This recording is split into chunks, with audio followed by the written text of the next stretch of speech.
Hello everyone. तो मैंने दिया है अपना पहला मॉक टेस्ट प्रयास जेई 2.0 से। तो ये है वो मॉक टेस्ट जो कि था 28 जून को, पर उसको मैंने आज दिया हुआ है 5 जुलाई को। तो इस वीडियो में मैं बेसिकली डिस्कस करने वाला हूँ कि कैसा मेरा टेस्ट गया, क्या मेरी गलतियां थी और कैसे मेरे मार्क्स आए। जो मेरे मार्क्स आए वो मैं लास्ट में बताऊंगा, तो वीडियो में बने रहना। और यार प्लीज चैनल को सब्सक्राइब कर लेना, हमें 1000 सब्सक्राइबर जल्दी से जल्दी कराना है। तो चलो इसका सॉल्यूशन देखते हैं। तो देखो भाई, मैंने 58 क्वेश्चंस को सही किया है, 7 क्वेश्चन को गलत किया है और 10 क्वेश्चन को मैंने स्किप कर दिया। पहले डिस्कस करते हैं कि मेरी गलतियां क्या थी, किन किन क्वेश्चंस में मेरी गलतियां हुई। तो ये भाई देखो, ये 11 नंबर का क्वेश्चन है। तो यहाँ पर क्या था कि जब x 1 से बहुत ज्यादा छोटा होगा तो ये जो पावर में होता था ना, ये से आगे आ जाता था।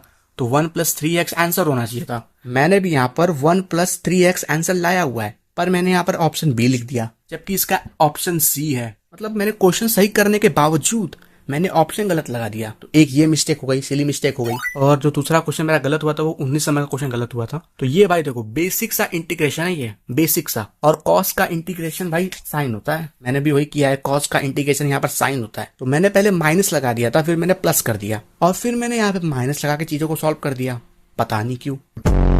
तो उस तरीके से फॉर्मूले मेरे दिमाग में अभी फ्लुएंटली है नहीं, तो मैं माइनस प्लस में गड़बड़ा जा रहा हूँ। यहाँ पर सिली मिस्टेक हो गई, जबकि ये एकदम आसान क्वेश्चन था यार, बहुत ज्यादा आसान क्वेश्चन था ये, पर तब भी मैं इसे नहीं कर पाया। तो इसको मैं देखूं तो यहाँ पे देखो, यहाँ पर ये कहा है ना कि यार होमोजीनियस मिक्सचर को हम लोग सेपरेट नहीं कर सकते हैं फिजिकल मेथड से, ठीक है। क्योंकि वो फिर रिएक्ट करता है, फिर सिंगल कंपाउंड बनाता है। तो भाई दूसरा स्टेटमेंट गलत लिखा हुआ है। उस हिसाब से यहाँ पर डी होना चाहिए था, सॉरी यहाँ पर ए होना चाहिए था, और मैंने यहाँ पर ए लगाया भी है। मैंने क्या सोचा ना कि जैसे होमोजीनियस मिक्सचर है, चीनी और पानी वो भी होमोजीनियस मिक्सचर होता है। तो जब हमें अलग करना है तो हम भाई आग जला देंगे, तो पानी भाप बन के उड़ जाएगा, चीनी लेफ्ट रह जाएगा। तो उस तरीके से हम चीनी और पानी को अलग कर सकते हैं। तो वो एग्जाम्पल मैंने अपने माइंड में सोचा, तो मैंने कहा कि यार ये फिजिकल मेथड से तो हो ही सकता है, तो फिर मैंने ये लगा दिया। जबकि ये गलती थी भाई, भूल गया था मैं कि नहीं हो सकता ऐसे।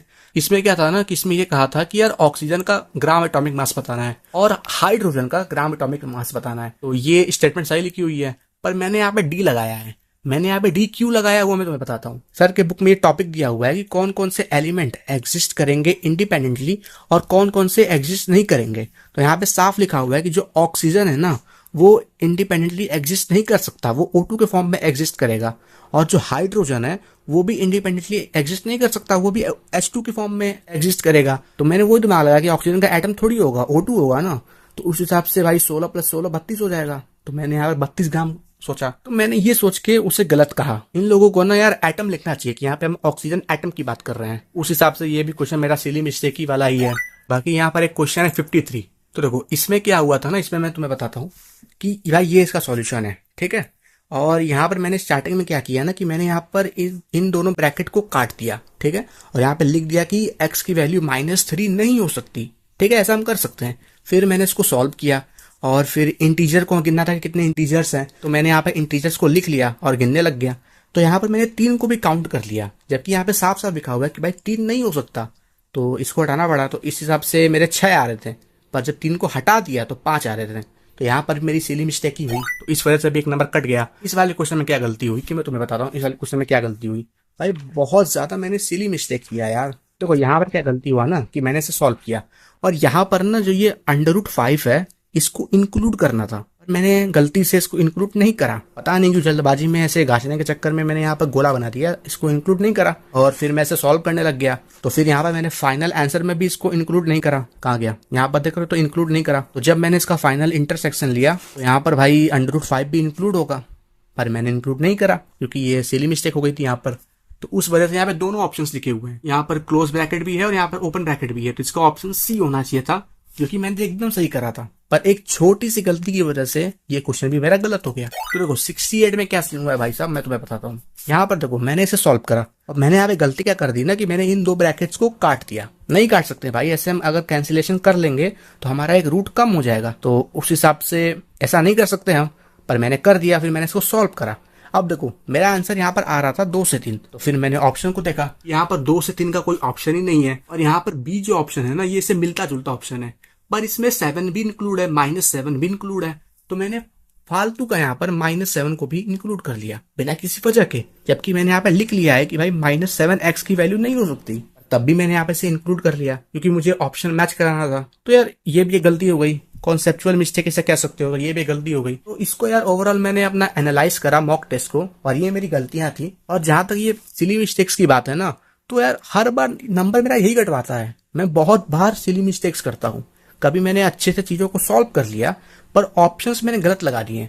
मुझे अभी भी याद है जेईई का पेपर था और उसमें एक 3D ज्योमेट्री का क्वेश्चन आया था। तो उसमें स्क्यू लाइन के बीच का भाई शॉर्टेज डिस्टेंस निकालना था, कुछ भी था उसमें क्वेश्चन, मुझे इतना अच्छे से क्वेश्चन याद नहीं है। और उसमें मेरा आंसर आया था 2√2, ठीक है, और उसके नीचे था 3√2 और मैंने 3√2 टिक लगा दिया और मैंने सॉल्व करके 2√2 आंसर निकाला था, पर गलत ऑप्शन मैंने पिक कर लिया और भाई यहाँ पर नंबर मेरे गए।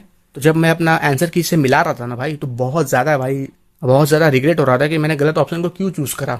तो ये सिली मिस्टेक्स मुझसे हो जाती है। तो इस तरीके से मैंने अपने टेस्ट को एनालाइज करा। अब बात करते कि मेरे मार्क्स कितने आए। तो भाई मेरे आए हैं 225 और मेरी परसेंटाइल बनी है 73 और मेरी रैंक आई है भाई 3200 के आसपास। तो मतलब ये ओवरऑल जितने बच्चों ने इस टेस्ट को अटेम्प्ट किया होगा उस हिसाब से इन्होंने मेरी रैंक बताई है। और अच्छा है भाई, एवरेज लेवल से तो मैं ऊपर हूँ। एवरेज में यहाँ 153 का स्कोर है और मैं 225 के स्कोर पर हूँ, तो मैं एवरेज से ऊपर हूँ। बस इस बात की मुझे खुशी है कि मुझे एवरेज नहीं रहना है। और मेरी एक्यूरेसी भी सही थी, सबसे अच्छे से मेरा भाई फिजिक्स गया। फिजिक्स मेरा थोड़ा सा अच्छा स्ट्रांग है, उसमें ज्यादा एक्यूरेसी थी। देखोगे तो भाई मैंने 42 मिनट में पूरी फिजिक्स को निपटा दिया था, 2-3 क्वेश्चन छोड़ के मैंने उसे कर लिया था। और केमिस्ट्री में मेरी इतनी है और मैथमेटिक्स में भाई इतनी है। और देखो मैथ में बेसिक मैथ था और भाई बेसिक मैथ थोड़ा सा आसान होता है, और ये जो चैप्टर था ना बेसिक मैथ वाला, वो मेरा भाई एडवांस लेवल पे था। मैंने इसको रिवाइज किया था पिछली बार 11 मई के आसपास, जब मैं एडवांस का पेपर देने वाला था उससे एक हफ्ते पहले मैंने बेसिक मैथ को रिवाइज किया था। उस समय से लेकर अभी तक मैंने इसको रिवाइज नहीं करा था, करीबन 2 महीने होने को आए। तब भी मैं टेस्ट देने बैठ गया, मेरे 22 क्वेश्चन सही हो गए क्योंकि वो चैप्टर मेरा अच्छे लेवल पे था भाई। तो अगर मैं कोई चैप्टर को अच्छे लेवल पर कर ले रहा हूँ तो भाई उसके कॉन्सेप्ट में नहीं भूलता जल्दी से, ये चीज है। मैंने केमिस्ट्री में यहाँ पर 8 क्वेश्चन को स्किप करा है। क्यों स्किप करा है? क्योंकि यहाँ पर क्वेश्चंस आए थे वो लॉज वाले क्वेश्चन आए थे, laws of mass conservation, reciprocal, जो भी भाई लॉज होते हैं। तो मैं फैसल सर से पढ़ रहा हूँ। जो फैसल सर है भाई वो लॉस को आखिरी में बताते हैं, जो भी उनसे पढ़ता है वो जानता होगा कि वो आखिरी लेक्चर में लॉस को बताते हैं। उस हिसाब से मैंने यहाँ पर उन्हें नहीं पढ़ा था और यहाँ पर राहुल डूडी सर पढ़ा रहे हैं तो उन्होंने लॉस को पढ़ा दिया था पहले ही। उस हिसाब से यहाँ पर क्वेश्चंस थे तो उसको मैंने पूरी तरीके से स्किप कर दिया और नंबर कट गए। अगर मैंने उन्हें पढ़ा होता तो यहाँ पे 8 क्वेश्चन मेरे सही हो जाते हैं।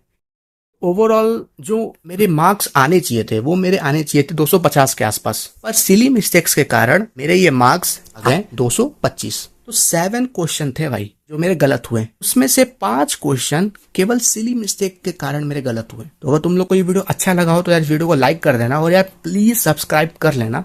मिलते हैं अगले वीडियो में, बाय बाय।